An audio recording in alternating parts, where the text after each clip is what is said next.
السلام علیکم ورحمۃ اللہ وبرکاتہ۔ الحمد للہ نحمده ونستعینه ونستغفره ولا الہ غیره ولا خیر الا خیره وهو نعم المولى ونعم النصیر ولا حول ولا قوة الا باللہ العلی العظیم۔ الصلاة والسلام على سید الانبیاء والمرسلین علیہ وعلى آلہ واصحابہ اجمعین، اما بعد فاعوذ باللہ السمیع العلیم من الشیطان الرجیم، بسم اللہ الرحمن الرحیم۔ لقد كان لكم في رسول الله أسوة حسنة صدق الله مولانا العظیم۔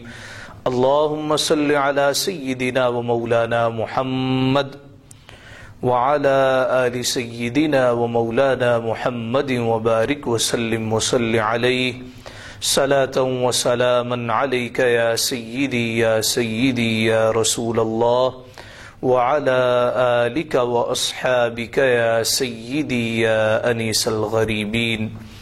معزز و مکرم سامعین و ناظرین، اللہ تعالیٰ کے فضل و کرم سے آج دروس سیرت کے اس 8ویں پروگرام میں ہم رسالت مآب صلی اللہ علیہ وآلہ وسلم کی عمر مبارک کے 12ویں سال اور پھر اس کے بعد کے واقعات ذکر کریں گے۔ جس طرح پچھلے پروگرام میں ہم نے ذکر کیا کہ رسالت مآب صلی اللہ علیہ وآلہ وسلم کی عمر مبارک 6 برس ہوئی تو آپ کی والدہ محترمہ مشفقہ سیدہ آمنہ طیبہ طاہرہ رضی اللہ تعالی عنہا دنیا سے پردہ کر گئیں۔ 8 برس کی عمر کے ہوئے تو آپ کے عزیز جان دادا جناب عبد المطلب دنیا سے پردہ کر جاتے ہیں، اور جب رسالت مآب صلی اللہ علیہ وآلہ وسلم جناب ابو طالب کے زیر کفالت ہوتے ہیں، عمر مبارک 12 برس ہوتی ہے تو زندگی کا پہلا طویل سفر ملک شام کا کرتے۔ اس کا محرک بیان کرتے ہوئے سیرت نگار ذکر کرتے ہیں، جناب ابو طالب تجارت کی غرض سے ملک شام جانے لگے تو رسالت مآب صلی اللہ علیہ وآلہ وسلم نے اونٹ کی مہار تھام لی۔ اے میرے چچا، آپ کے علاوہ یہاں میرا کون ہے؟ آپ مجھے اکیلا چھوڑ کے جا رہے ہیں، نہ تو میرے والد موجود ہیں نہ میری والدہ ہیں، اب تو دادا بھی دنیا سے رخصت ہو گئے ہیں، چچا آپ ہی کا تو ظاہراً سہارا اور آسرا ہے، آپ بھی مجھے تنہا چھوڑ کے جا رہے۔ جب چچا جناب ابو طالب نے اپنے بھتیجے کی یہ باتیں سنی تو دل پسیج گیا، اونٹنی سے اترے اور اپنے بھتیجے کو سینے کے ساتھ لگا لیا، زور سے بھینچ لیا اور بآواز بلند کہا، اے قافلے والو سن لو، ابو طالب اپنے بھتیجے محمد کو ساتھ لے کے جائے گا۔ اس طریقے سے حضور علیہ السلام کی عمر مبارک کے 12ویں سال جو پہلا سفر درپیش ہوا وہ ملک شام کا سفر ہوا۔ آپ نے کئی تجارتی سفر کیے، جن میں 2 یا 3 تجارتی سفر ملک شام کے تھے اور 1 سفر یمن کا بتایا جاتا ہے۔ رسالت مآب صلی اللہ علیہ وآلہ وسلم جب ملک شام پہنچے تو وہاں ایک بستی جس کا نام بصرہ بیان کیا جاتا ہے، بصرہ کے قریب پڑاؤ کیا۔ گھنا درخت تھا، جتنے قافلے والے آتے اسی درخت کے سائے کے نیچے پناہ لیتے تھے، ٹھہرا کرتے تھے، سستایا کرتے تھے۔ قریب ہی ایک راہب رہا کرتا تھا جس کا نام بحیرہ بتایا جاتا ہے، اصل نام جرجیس تھا، جس طرح کے سید الورا میں قاضی عبدالدائم صاحب ذکر کرتے۔ تو بحیرہ نامی راہب قافلے والوں کو غور سے دیکھ رہا تھا، حالانکہ اس کے لیے یہ معمول کی بات تھی، بے شمار تجارتی قافلے آتے ہیں اور اس پیڑ کے نیچے آ کے سستاتے ہیں، ٹھہرتے ہیں، آرام کرتے ہیں، جانوروں کے لیے کھانا پانی دانے کا اہتمام کرتے ہیں، مگر اس قافلے میں اسے کوئی خاص بات نظر آ رہی تھی، معمولی راہب نہ تھا۔ غور سے دیکھ رہا ہے کہ جو قافلہ اس پیڑ کے نیچے آ رہا ہے، ایک بادل کے ٹکڑے نے بھی سایہ کیا۔ حیران ہوا اور غور سے دیکھنے لگا، جیسے جیسے قافلہ اس پیڑ کے چھاؤں کے نیچے آ رہا ہے وہ بادل کا ٹکڑا ہٹتا جا رہا ہے۔ جو ہی اس قافلے نے پیڑ کے نیچے پڑاؤ کیا تو اس پیڑ کی درخت کی شاخیں قافلے والوں پہ جھک گئیں. سمجھ گیا کہ کوئی غیر معمولی بات ہے. اس نے اپنے کرندے بھیجے، اپنے ملازم بھجوائے اور کہا اے قافلے والو تمہاری ہمارے ہاں دعوت ہے. قافلے والے حیران ہوئے کہ بھئی آج تک تو راہب صاحب نے کبھی دعوت کا نہیں کہا، یہ کیا خاص بات ہے. خیر چونکہ دعوت کا اہتمام تھا سارے بخوشی تیار ہو گئے. راہب نے اپنے کلیسے میں اہتمام کیا. جب سارے آ گئے تو مورخین اور سیرت نگار بیان کرتے ہیں جناب ابو طالب نے محمد صلی اللہ علیہ وآلہ وسلم کو روک دیا اور کہا بھتیجے تم نہ جانا، کیونکہ قیافہ شناسوں کی باتوں سے تو سارے واقف تھے اور سارے جانتے تھے کہ غیر معمولی ہستی ہیں. ڈرتے بھی تھے کہ وہ غضب نہ پہنچا دے. کہنے لگے بھتیجے تم ادھر ہی رہو. جی ٹھیک ہے چچا جان جیسے آپ کہتے. جب سارے دسترخوان پہ پہنچ گئے، کھانا چن دیا گیا، ابھی کھانے کا آغاز نہیں ہوا کہ یہی بحیرہ راہب کہنے لگا کہ سارے آ گئے، سارے پہنچ گئے. کہنے لگے جی سارے آ گئے. غور سے دیکھ رہا ہے اس نے جس کی خاطر اس محفل کو سجایا ہے، ضیافت کا اہتمام کیا ہے، اسے وہ چہرہ نظر نہیں آ رہا. تو یہ دعوت تو ایک بہانہ ہے، اصل مقصد تو اس ہستی کو دیکھنا ہے جس پر ابر کا ٹکڑا سایہ کیے ہوئے تھا. اس ہستی کو دیکھنا ہے کہ جب وہ پیڑ کے نیچے آئے تو شاخیں جھک جھک کے سلام کر رہی تھیں. کہنے لگا سارے آ گئے. جی سارے آ گئے ہیں. مجھے نہیں لگتا سارے آ گئے ہیں، کوئی نہ کوئی تو رہ گیا ہے. لوگوں نے کہا جناب آپ کو غلط فہمی ہو گئی ہے. کہنے لگا میں زیرک آدمی ہوں، دانا ہوں، سمجھدار ہوں، اتنی بڑی غلط فہمی نہیں ہو سکتی. ہے کوئی باقی؟ کہنے لگے ہم نے ایک چھوٹے لڑکے کو پیڑ کے پاس ہی سامان کی حفاظت کے لیے بٹھا دیا ہے. کہنے لگا اسی کو تو بلانا، اس کی بھی دعوت ہے، بلائیں، میرے ملازم سامان کی حفاظت کر لیں گے. جی ٹھیک ہے. اب رسالت مآب صلی اللہ علیہ وآلہ وسلم کو بلایا گیا. تو جب طعام سے فارغ ہو گئے، راہب جناب محمد صلی اللہ علیہ وآلہ وسلم کو لے کر ایک طرف چل دیا. کہنے لگا بیٹا میں تجھے لات، منات اور عزا کی قسم دے کے کہتا ہوں. فوراً تڑپ گئے. یہ تم کن بتوں کے نام لے رہے ہو؟ یہ لات، منات، عزا عرب کی مشہور دیویوں کے نام ہے. عمر مبارک 12 برس ہے. تڑپ کے کہتے ہیں تم کن بتوں کے نام لے رہے ہو؟ میں تو ان کو ماننے والا نہیں ہوں. خاموش ہو گیا. کہنے لگا اچھا تمہیں اللہ کی قسم ہے میرے چند سوالوں کے جواب دینا. کہا پوچھو. تو جو اس نے معمولی باتیں پوچھنی تھی وہ پوچھی. کہنے لگا میں آپ کی پشت پر موجود ایک نشان ہوگا اس کو دیکھنا چاہتا ہوں. آپ نے اپنی قمیص مبارک سے کپڑا ہٹایا تو اس نے دونوں کندھوں کے درمیان مہر نبوت کا مشاہدہ بھی کیا. وہ بھی کیا مبارک تھا کہ جسے رسالت مآب صلی اللہ علیہ وآلہ وسلم کی مہر نبوت کی زیارت کا شرف حاصل ہوا. خیر جب قافلہ رخصت ہونے لگا تو یہی بحیرہ راہب جناب ابو طالب سے کہتا ہے مجھے آپ سے کچھ باتیں کرنی ہیں. کہا جی کیجئے. کہنے لگا یہ آپ کے کیا لگتے ہیں؟ حضور کی طرف اشارہ کر کے یہ آپ کے کون ہیں، کیا لگتے ہیں؟ کہا میرا بیٹا. اور چونک بھی گئے کہ بھئی یہ سوال کیوں پوچھ رہا ہے، آپ کیوں سوال کر رہے ہیں؟ یہ میرا بیٹا ہے. کہا نہیں جھوٹ نہیں، سچ بتانا ہے. کہا جھوٹ بات نہیں کر رہا، یہ میرا بیٹا. چچا باپ کی جگہ پہ ہوتا ہے. کہا میرا بیٹا ہے. کہا نہیں کیا آپ حقیقی والد ہیں؟ کہا میں حقیقی والد نہیں ہوں، میرا بھتیجا ہے. اچھا تو اس کی والدہ؟ کہ اس کی والدہ رخصت ہو گئی. جناب ابو طالب سے رازدارانہ انداز میں کہتا ہے میں نے تورات میں، انجیل میں نبی آخر الزماں کی جتنی صفات پڑھی ہیں، ان کے بچپن کا جتنا تذکرہ اور ذکر خیر پڑھا ہے وہ سارا میں نے اس بچے میں پا لیا. میں نے مہر نبوت بھی دیکھ لی ہے. میں تمہیں ایک نصیحت اور وصیت کرتا ہوں، اسے حاسدوں کے حسد سے محفوظ رکھنا، اسے شریروں کے شر سے محفوظ رکھنا، اور اس کی کوئی ایسی بات، محیر العقول بات کسی عامی کے سامنے بیان نہ کرنا. میں ڈرتا ہوں کہ یہودی اسے گزند پہنچائیں گے، اسے نقصان پہنچائیں گے.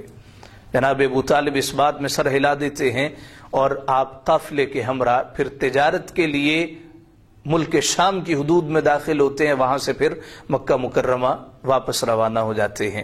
سیرت نگاروں نے اتنا تذکرہ کیا، اب اس واقعے کو لے کر کے مستشرقین کے گھروں میں گھی کے چراغ جلنے لگے۔ مستشرق اول تو جان لیجئے کسے کہتے ہیں، وہ عیسائی یا وہ یہودی، وہ کافر جو مشرقی علوم سے بہرور ہوتے ہیں، قرآن پڑھتے ہیں، حدیث پڑھتے ہیں، فقہ کے ماہر ہو جاتے ہیں، اصول فقہ میں ید طولہ حاصل کر لیتے ہیں، اور پھر بعد میں اسلامی روایات کو لے کر کے اعتراضات کے پہاڑ کھڑے کرتے۔ یہ جو آج کل ہمیں دیسی کاٹھے لبرل نظر آتے ہیں جو دین اسلام پہ اعتراض وارد کرنے والے ہوتے، مستشرقین کے اعتراض ہوتے۔ تو مستشرقین کو گویا ایک موقع مل گیا، وہ کہنے لگے دیکھیں کہ حضور علیہ الصلوۃ والسلام جس دین کو لے کر کے، دین محمدی کو لے کے دنیا میں تشریف لائے، یہ کوئی آسمانی دین نہیں ہے، یہ خود ساختہ ہے۔ بھئی وہ کیسے؟ وہ 12 سال کی عمر میں بحیرہ راہب سے ملاقات نہیں کی، اس نے جو علیحدگی میں جو باتیں کی، سو باتیں کی، وہی باتیں محمد مصطفیٰ صلی اللہ علیہ وآلہ وسلم نے اخذ کر لیں، اور آپ کا زرخیز ذہن انہی تعلیمات کو لے کے آگے بڑھا۔ پھر آپ نے خود نعوذ باللہ بقول مستشرقین کے کتاب لکھ لی اور ایک نیا دین بنا لیا۔ یہ دین دراصل عیسائیت کا ہی چربہ۔ اب اس بات کے، اس بے سروپا بات کے سیرت نگاروں نے بے شمار جوابات دیے ہیں۔ سب سے بہترین جواب جناب قاضی سلیمان منصور پوری نے رحمت للعالمین میں دیا ہے۔ آپ کہتے ہیں اگر تمہاری بات کو سچا مان لیا جائے تو حضور علیہ الصلوۃ والسلام نے اسی راہب سے، اسی عیسائی سے، اسی تمہارے بزرگ سے تعلیمات حاصل کی اور عقیدہ تثلیث کا بطلان کیا۔ عقیدہ تثلیث کیا ہے؟ عیسائی ٹرینٹی کو مانتے ہیں۔ عقیدہ تثلیث اس کو کہتے ہیں بھی ایک ہی وجود ہے، وہی خدا ہے، وہی روح القدس ہے اور وہی بیٹا ہے، باپ بھی وہی، بیٹا بھی وہی، روح بھی وہی۔ حضور علیہ السلام نے اس کا بطلان کیا، اور پھر حضور علیہ الصلوۃ والسلام نے عیسائیوں کے اس عقیدے کا کہ آپ کو مصلوب کیا گیا، آپ کو سولی پہ چڑھایا گیا، اس کا بھی رد کیا، اس کا بھی انکار کیا۔ تو جناب سلیمان منصور پوری کہتے ہیں اگر رسالت مآب صلی اللہ علیہ وآلہ وسلم نے یہ دین سارے کا سارا عیسائیوں سے لیا ہے اور بقول آپ کے بحیرہ راہب سے لیا ہے، تو آپ ہمارے نبی کی بات نہیں مانتے تو اپنے راہب کی بات مان لیں، اپنے اس بڑے کی بات مان لیں جس سے تعلیمات حاصل کر کے آقا علیہ السلام نے فرمایا ہے کہ عیسائی خدا بھی کہتے ہیں، خدا کا بیٹا بھی کہتے ہیں، اور ساتھ ہی روح بھی کہتے ہیں۔ یہ نہ خدا ہے نہ خدا کے بیٹے ہیں، یہ تو اللہ کے برگزیدہ بندے ہیں۔ قرآن شریف میں واضح طور پہ کہا گیا قال انی عبد اللہ آتانی الکتاب وجعلنی نبیا، میں تو اللہ کا بندہ ہوں، اللہ نے مجھے کتاب دی ہے اور مجھے نبیوں میں بنایا۔ بے شمار سیرت نگار ان کی ساری زندگیاں حضور علیہ السلام کی سیرت کو بیان کرتے، سیرت کو سمجھاتے اور مستشرقین کے وارد شدہ اعتراضات کا رد کرتے ہوئے گزری ہیں۔ ہم ان کا دین ہرگز نہیں دے سکتے۔ خیر آقا علیہ الصلوۃ والسلام تشریف لے آئے۔ ناظرین کرام، رسالت مآب صلی اللہ علیہ وآلہ وسلم کو امی کا لقب دیا گیا ہے۔ امی کیوں کہا جاتا ہے؟ علماء کرام کے دو موقف ہمارے سامنے ہیں۔ ایک گروہ یہ کہتا ہے کہ امی ام القریٰ سے ہے، مکہ مکرمہ کو ام القریٰ کہا جاتا ہے، لفظی معنی ہے وادیوں کی ماں، جو کہ قدیم ترین اور ابتدائی معلوم شہر مکہ مکرمہ ہے، اس کا نام ام القریٰ رکھا گیا۔ آقا علیہ السلام کی جائے ولادت مکہ مکرمہ ہے، اس وجہ سے سرکار کو امی کہا گیا ہے، ام القریٰ سے امی۔ جس طرح بعض لوگ نقشبند سلسلے سے تعلق رکھتے ہیں تو ساتھ نقشبندی لگا لیتے ہیں، بعض لوگ سلسلہ شاذلیہ سے تعلق رکھتے ہیں تو شاذلی لگا لیتے ہیں، کوئی سیدنا عبد القادر جیلانی رضی اللہ تعالیٰ عنہ رحمۃ اللہ علیہ کو مانتا ہے، ان کے سلسلے میں داخل ہوتا ہے، ساتھ قادری لگا لیتا ہے۔